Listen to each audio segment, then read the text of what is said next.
Just ordered this off Amazon a couple weeks ago, and it's the Waterdrop Undersink Ultra. If you're interested, put a link in the video below, and I'll send you what we bought off Amazon. The install, I drilled a hole in the top of this to install this.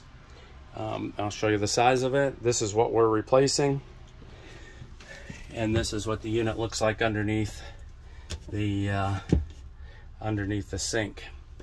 I took this T-valve and just unscrewed what was there, and installed the T-valve. It was a perfect fit. And then this is the hole that I drilled, and then everything is the PEX quick connects, and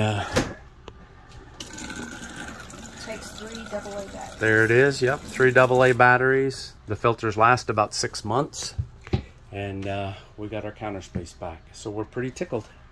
Anyway, here it is.